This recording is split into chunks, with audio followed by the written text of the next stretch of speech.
conférence de presse de Alternative citoyenne ivoirienne sur le 3e mandat du président de la République et la levée tacite des mesures barrières par le RHDP. Chers membres de ACI, chers amis de la presse, mesdames et messieurs, merci d'avoir répondu massivement à notre appel. Nous vous avons convoqué ce jour pour aborder devant vous et avec tous les Ivoiriens les questions brûlantes de l'actualité de notre pays.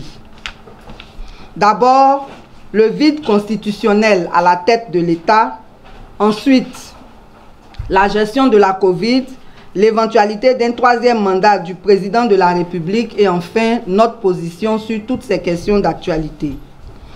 À propos du vide constitutionnel à la tête de l'État, nous constatons que le vice-président a démissionné depuis le 14 juillet 2020.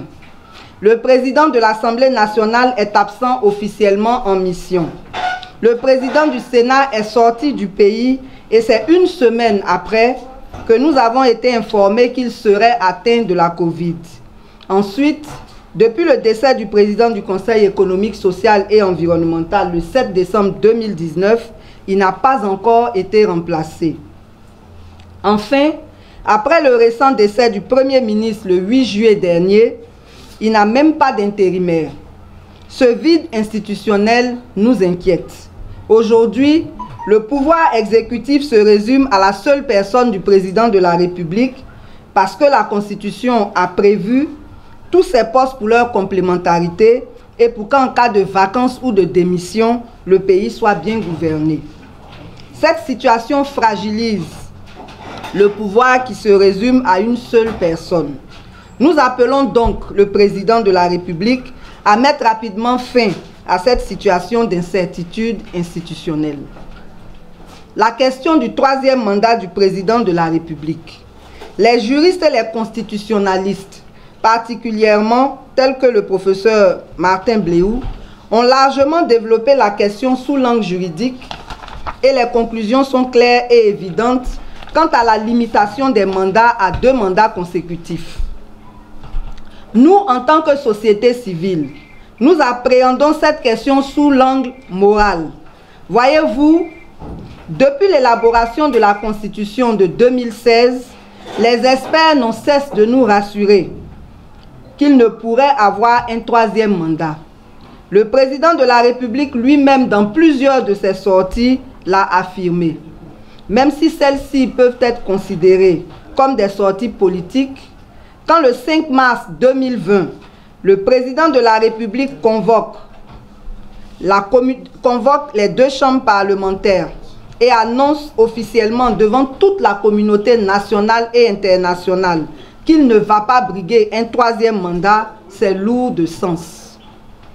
Et nous pensons que le président doit respecter cette parole. Outre le droit, il y a donc l'éthique. Comment après cela, le chef de l'État peut-il permettre au cadre du RHDP et instrumentaliser certains chefs traditionnels pour réclamer qu'ils fassent un 3e mandat? C'est franchement honteux d'assister à ce balai de fils indignes et irresponsables du pays qui osent cautionner publiquement la violation de la Constitution. Le RHDP nous a habitués aux violations constitutionnelles, donc à l'incivisme et au passage en force. Mais cette énième violation pourrait faire le lit d'une crise préélectorale. C'est l'occasion d'interpeller les rois et chefs traditionnels sur leur démission. Ils ont failli en ne s'impliquant pas dans la réconciliation qui n'est pas effective dans ce pays. Mais pire, contrairement à l'éthique et au texte qui les régit, ils ont pris parti dans un débat politique. Voici ce que stipule l'article 6 de la loi portant statut des rois et chefs traditionnels. Et je cite: « Les rois et chefs traditionnels sont soumis aux obligations de neutralité, d'impartialité et de réserve. Ils doivent s'abstenir d'afficher leur appartenance politique. » Fin de citation. Pour ne citer que cela, si le chef suprême du lot d'Ivoire a de l'argent pour payer la caution du président de la République qui n'en a pas besoin, nous aimerions lui rappeler que plusieurs de ses fils sont au nombre des prisonniers politiques et militaires. Nous aimerions lui rappeler que plusieurs dans le lot d'Ibois ont besoin de masques pour se protéger contre la Covid, car ils nous ont adressé des demandes d'aide. Nous aimerions lui dire que des nouveaux majeurs dans le lot d'Ibois ont bénéficié d'appuis financiers extérieurs pour se faire enrôler, tandis que d'autres n'ont pas pu par manque de moyens financiers. Nous aimerions lui rappeler que les prix des denrées de première nécessité ont flambé et que les populations du lot d'Ibois ont besoin d'appui. C'est inqualifiable de voir des chefs traditionnels se comporter de la sorte. On devrait les destituer. Mais comme nous sommes dans un pays où on ne respecte aucun principe, ce genre de chefs sont encore à leur poste. La Chambre des rois et chefs traditionnels est inutile et budgétivore. Elle devrait être dissoute.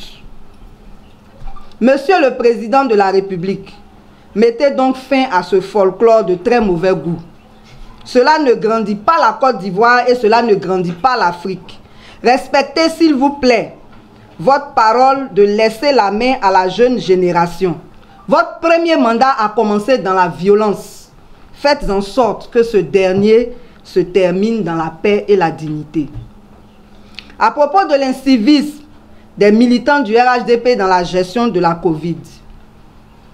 Depuis l'avènement de la Covid le 11 mars 2020, le gouvernement a pris des mesures à partir du 16 mars 2020 et ces mesures ont évolué par la suite.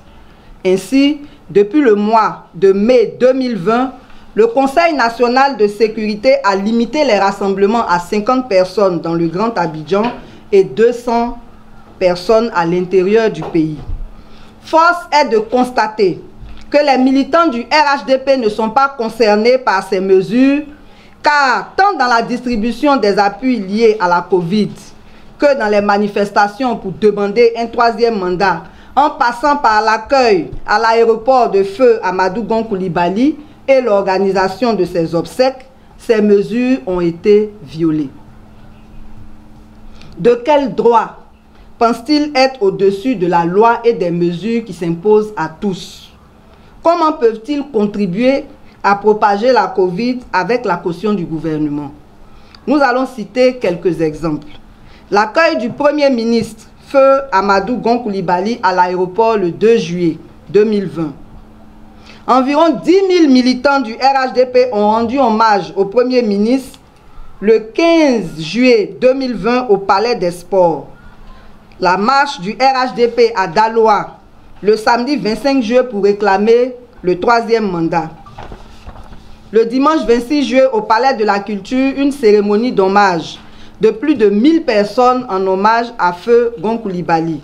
Hier, lundi 27 juillet, dans la commune de Port-Boué, des militants du RHDP réclamaient le troisième mandat du président au mépris de toutes les mesures barrières et les manifestations se poursuivent. Par ces comportements, les militants du RHDP prouvent que soit ils sont au-dessus des mesures applicables à tous, soit il n'y a plus de Covid en Côte d'Ivoire. Malheureusement, les chiffres officiels qu'on nous annonce tous les jours à la RTI prouvent que la Covid existe bel et bien. Le plus grave dans tout cela, c'est la complicité de la police, du gouvernement et du procureur de la République. Où sont-ils face à ces graves violations? Doit-on comprendre que les missions de répression ne concernent que ceux qui ne sont pas du RHDP? La lutte contre la Covid est ainsi dévoyée et tous les Ivoiriens sont mis en danger. Puisque ces milliers de personnes n'ont pas été réprimées, nous tirons la conclusion selon laquelle c'est une autorisation tacite à tenir des manifestations pacifiques. Nous invitons donc tous les Ivoiriens à ne pas avoir peur et à se joindre massivement à nous le 14 août 2020 à la place de la République. Peuple de Côte d'Ivoire, nous sommes donc libres de manifester. Nous encore, c'est pour réclamer les conditions de la paix pour des élections apaisées. Nous rappelons donc nos 4 revendications. ACI demande au plus tard le 6 août 2020 lors du traditionnel discours du chef de l'État dans le cadre de la commémoration de l'indépendance, une ordonnance pour reprogrammer la révision de la liste électorale qui a exclu des millions d'Ivoiriens, une grâce présidentielle pour tous les leaders politiques qui ont été condamnés par contumace, les prisonniers politiques et militaires et les exilés politiques. Reformer la CEI avant toute élection et enfin prendre une ordonnance pour dissoudre le Conseil constitutionnel et élire de nouveaux membres. En plus de ces 4 revendications, Alternative citoyenne ivoirienne condamne avec fermeté l'éventualité d'un 3e mandat du chef de l'État qui ne respecte ni la Constitution ni l'éthique par rapport à sa parole donnée. Le refus de ce 3e mandat constitue la 5e revendication.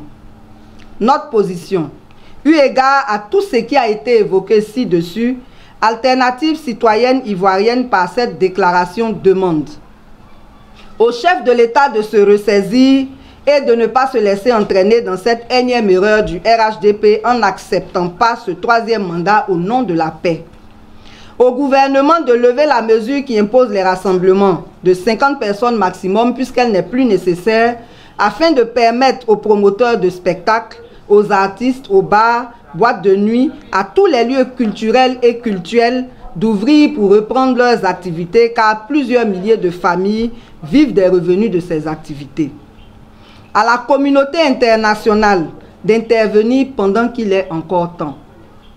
Pour terminer, nous lançons un appel au peuple ivoirien pour participer massivement au sit-in du 14 août 2020 à la place de la République afin de réclamer les conditions pour des élections apaisées.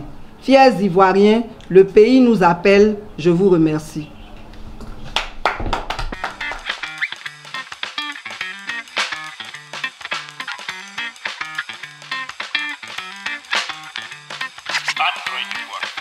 Откройте.